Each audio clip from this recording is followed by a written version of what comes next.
Napapa sana all na lang ang netizens sa mga blessing na dumarating kay Catherine Bernardo. Literal na sunod-sunod kasi ang kanyang mga proyekto. Gaya na lang nitong Huwebes, back-to-back ang mga endorsement ganap niya sa dalawang magkaibang brand. Nauna siyang mag-shoot ng bagong advertising campaign for a fried chicken food chain resto pagkatapos ay diretso siya sa renewal contract signing ng ine-endorsong bangko.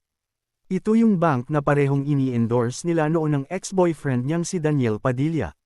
Nakapag-renew na rin si Kath ng kontrata niya, nakapag-shoot at pictorial pa para sa isang snack brand na pareho pa rin nilang ine-endorso ni Daniel. Ito yung brand na sumuporta sa tree planting activity ni Dij noong birthday ng Incognito star. Ang bongga dahil parehong may ganap at magkasunod ang shoot ng dating magkasintahan para sa nasabing brand kahit hindi sila magkasama. Siyempre pa, inaabangan din ang first TV commercial project ni Kath at Nadine Lustre para sa isang hair product.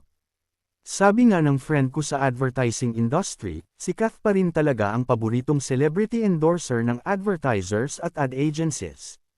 At payaman ang Asia's superstar dahil siya pa rin talaga ang nangungunang product endorser sa bansa kahit marami rin ang nambabash sa kanya. Nababash kasi ang aktres sa X dahil sa hindi niya pagsipot sa Cine Expo kung saan pinarangalan ng Kath din bilang box office king at queen. Pinalalabas kasi na ayaw makasama ni Kath si Alden Richards kahit ang totoong dahilan kaya wala siya sa event na iyon ay dahil may natanguhang na itong trabaho bago dumating ang imbitasyon para sa ganap na yun.